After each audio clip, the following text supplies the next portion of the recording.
السلام علیکم ورحمۃ اللہ وبرکاتہ۔ الحمد للہ وکفی وسلام علی عبادہ الذین اصطفی، اما بعد فاعوذ باللہ من الشیطان الرجیم، بسم اللہ الرحمن الرحیم۔ قالت الاعراب آمنا قل لم تؤمنوا ولكن قولوا اسلمنا ولما يدخل الايمان في قلوبكم۔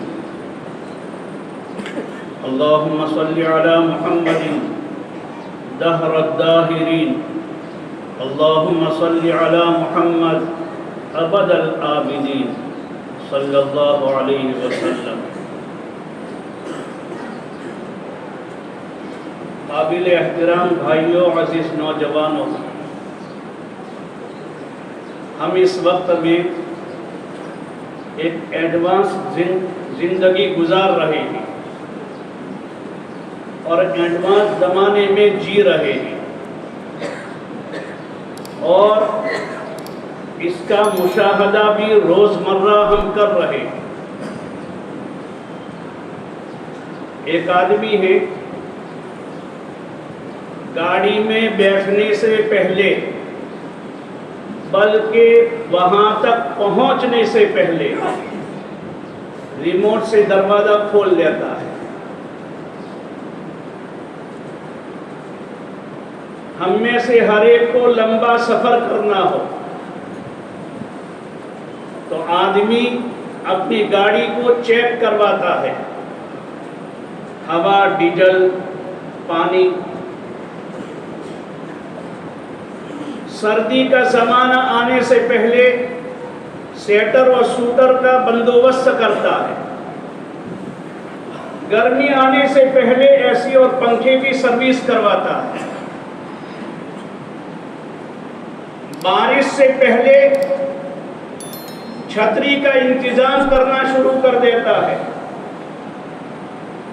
ناشتہ صبح میں کرنا ہے، لیکن کام پر سے آنے کے وقت میں شام کو صبح کے ناشتے کی فکر کر لیتا ہے۔ افطاری کا وقت ہونے پر روزہ کھولنا ہے، لیکن عصر سے پہلے اور عصر کے بعد وہ چیزوں کو جمع کرنا شروع کر دیتا ہے۔ اندھیرے میں جو لوگ سفر کرتے ہیں وہ اندھیرے سے بچاؤ کے لیے ٹارچ کا پہلے سے انتظام کر لیتے ہیں۔ جناب محمد الرسول اللہ صلی اللہ علیہ وسلم نے فرمایا، قبر کا اندھیرا بڑا خطرناک ہے۔ جو روزانہ قبر کہتی ہیں انا بیت الدود، میں کیڑے مکوڑوں کا گھر ہوں، انا بیت الوحشیہ، میں تنہائی کا گھر ہوں، میرے پاس آنے سے پہلے روشنی کا انتظام کر کے آنا، بڑا خطرناک گھٹا ٹوپ اندھیرا ہے میرے پاس۔ تو اکیلا، تو انسان ہے، تو سب کے بیچ میں رہتا ہے، اکیلا پنا تمہیں اچھا نہیں لگتا، میرے اندر آنے سے پہلے اپنی انسیت کا سامان کر کے آنا۔ یہ روزانہ قبر اعلان کرتی ہے۔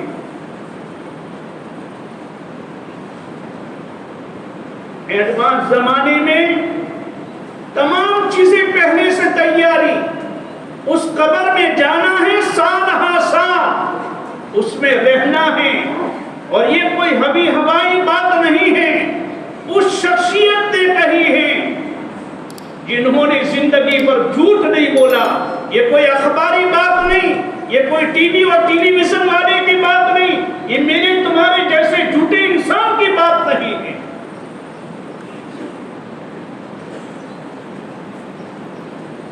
اس قبر میں ہمیشہ رہنا ہے، اسی لیے ہمیشہ ہم سنتے ہیں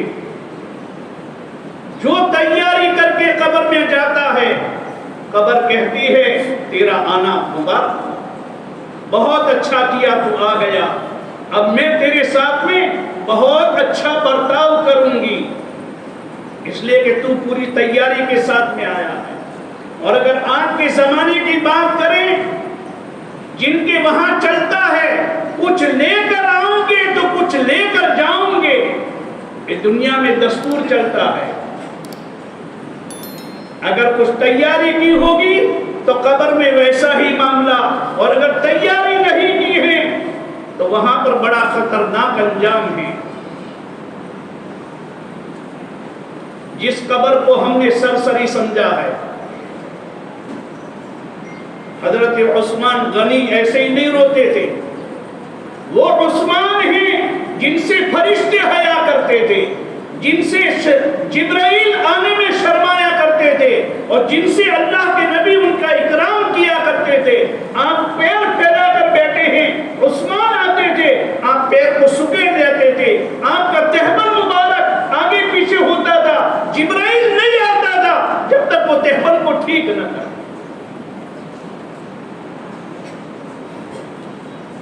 وہ عثمان رو رہے۔ عثمان کیوں روتے ہو؟ کہ نبی سے سنا ہے صلی اللہ علیہ وسلم کہ قبر پہلی منزل ہے، جو اس میں پار ہو گیا وہ ہمیشہ ہمیش کے لیے، اور جو اس میں اٹک گیا اس کی تو آئی بنی۔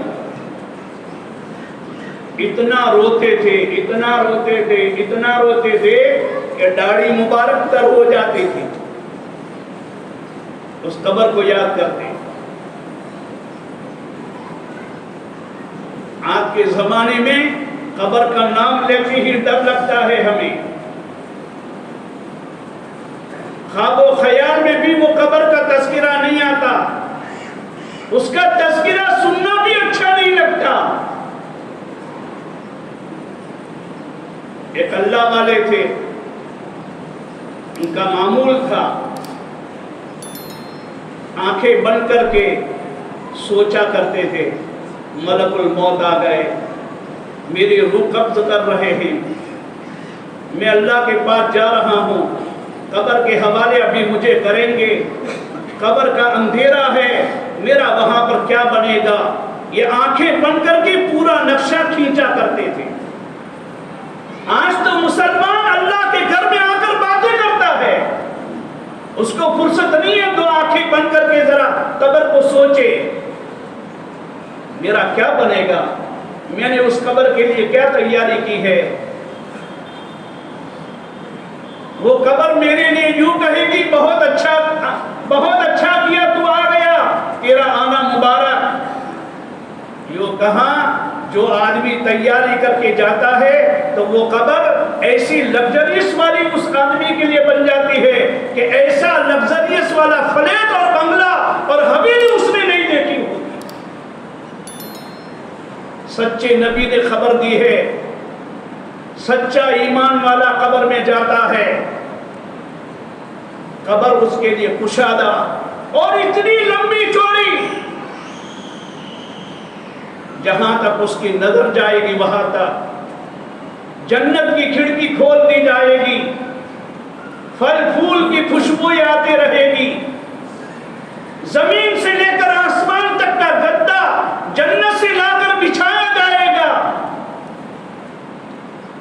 جس کے اندر خوشبو ہی خوشبو بھری ہوئی ہوگی، اور یہ کہہ دیا جائے گا سو جا سو جا، دنیا میں بہت تھک کر آیا ہے، تو محنت مزدوری کے لیے، حلال کمائی کے لیے، اپنے آل اولاد کی ذمہ داری کو پورا کرنے کے لیے، اپنے ماں باپ کی ذمہ داری کو پورا کرنے کے لیے، جن کا حق اللہ نے تیرے ذمہ رکھا تھا ان کے حقوق کو ادا کرنے کے لیے تو رات دن اپنے دھندے پر جاتا تھا، لیکن جہاں پر مؤذن کا آواز آتی تھی اللہ اکبر اللہ اکبر، تو دوڑا دوڑا آتا تھا، نماز پڑھ کے چلا جاتا تھا، ابھی تو تیاری کی ہے، اور پھر سے عصر کی اذان ہوتی تھی تو دوڑا دوڑا آتا تھا، تو نے دنیا میں میری قبر کے لیے بہت تیاری کی ہے، سو جا، اب تجھے کوئی ٹچ نہیں کرے گا، بہت تھک کر آیا ہے، اس قبر کی ہمارے پاس کوئی تیاری نہیں ہے۔ نبی علیہ السلام نے خبر دی ہے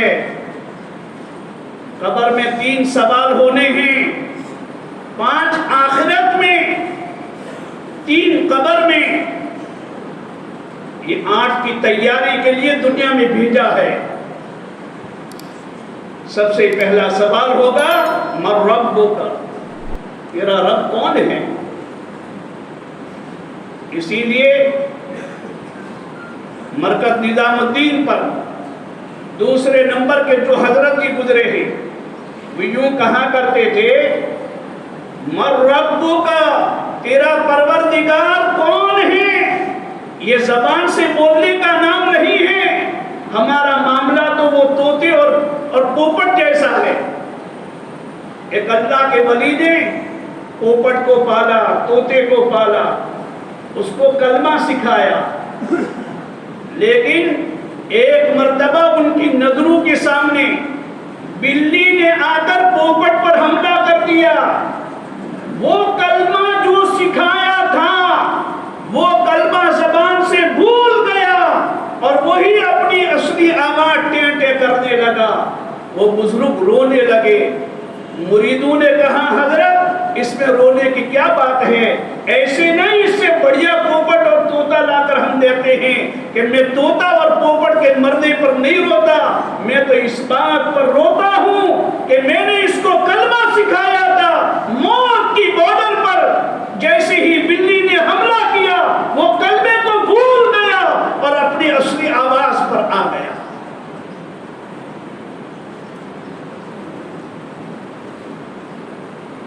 ہم سب دھوکے میں ہیں۔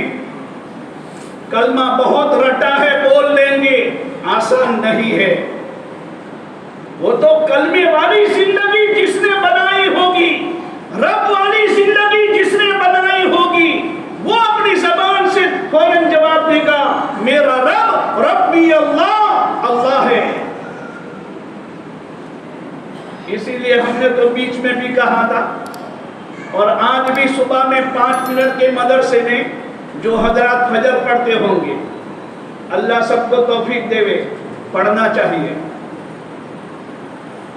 دوسرے نمبر پر جو چیپٹر آتا ہے اللہ کی قدرت کا آتا ہے، وہ اللہ کی قدرت کی بات کو سن کر جو جہاں کہیں پر بھی بیٹھا ہے اس کے سننے کے بعد اخیر میں آتا ہے یہ کاریگری کس نے سکھائی؟ فوراً زبان سے کہو اللہ نے۔ بار بار اللہ کو بولنے سے دلوں میں بیٹھا کرتا ہے، بار بار سننے سے وہ بات دل میں اترتی ہے، رٹنے سے کچھ نہیں ہوتا۔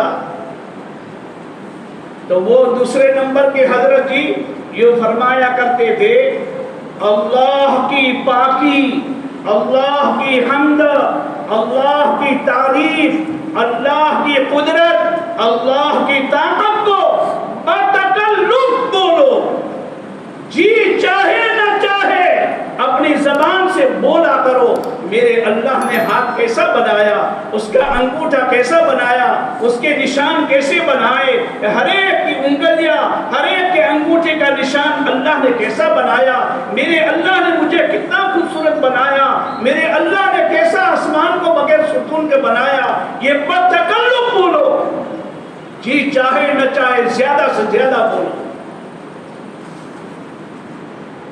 کیوں بولو؟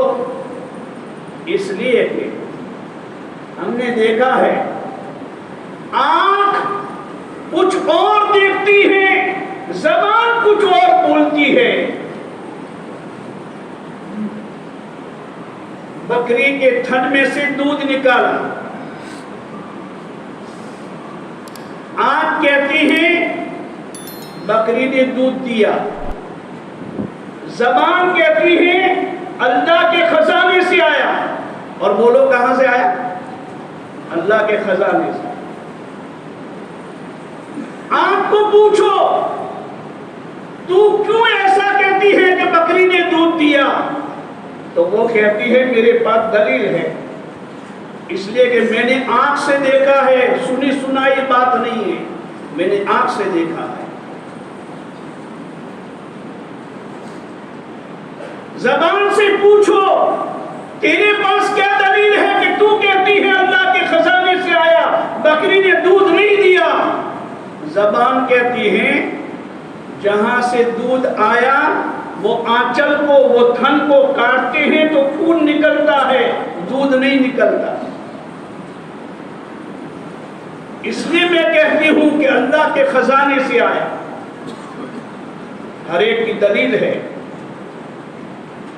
اور اس دنیا میں ہم سب جی رہے ہیں، آنکھ کچھ اور کہتی ہے، زبان کچھ اور کہتی ہے۔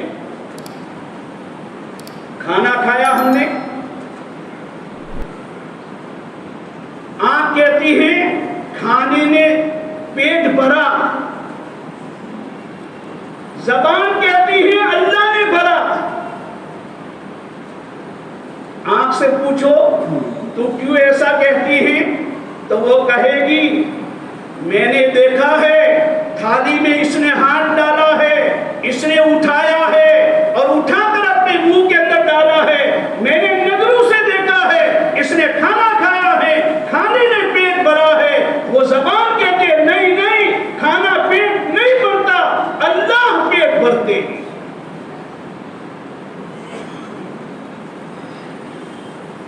اور اس کی دلیل اتنی مضبوط ہے کہ کھانے کے بعد کی دعا الحمدللہ الذی اطعمنا، تمام تعریف اس اللہ کے لیے ہے جس نے ہم کو کھانا کھلایا، ہمارا پیٹ بھرا، اللہ نے بھرا ہے، کھانے سے پیٹ نہیں بھرتا۔ اسی لیے ہم تو جہالت کی رسم آج بھی چل رہی ہے، اس دور کے اندر بھی کچھ لوگ کھانا کھانے کے بعد تھالی کے اندر یوں کرتے ہیں، یہ کیا ہے؟ کیا کھانے نے پیٹ بھرا ہے؟ کیا تھالی سے پیٹ بھرا ہے؟ تعریف کر اپنی زبان سے اس اللہ کا جس نے کھلایا ہے ہم کو۔ نبی علیہ السلام کے زمانے میں غزوہ خندق کھودی جا رہی ہے،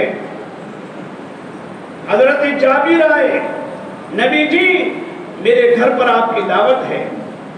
آپ نے فرمایا 13 یا 14 لوگ ہیں۔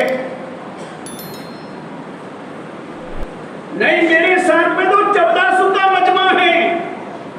حضرت جابر نے کہا میرے پاس کھانا کھلانے کا انتظام 13-14 کا ہے، آپ کی دعوت ہے۔ وقت آیا سب کو لے کر چلے گئے، 1400 لوگوں کو، 1400 لوگوں۔ نبی ہانڈی پر بیٹھے، کھانا سالن دیتے رہے، سالن کم ہونے کا نام نہیں۔ اخیر میں آپ بیٹھے، آپ نے کھانا کھانے کے بعد جو صحابہ نے اور آپ نے بکری کے بچی کی ہڈیاں کھا کر چوس کر جو دسترخوان کے اوپر رکھی تھی، آپ نے دیکھا اس کے اوپر گوشت چڑھتا رہا۔ پھر اخیر میں آپ نے فرمایا جابر یہ لو کھانا، یہ لو روٹی، انما اطعمکم اللہ، تم نے نہیں کھلایا، ہمارے اللہ نے کھلایا۔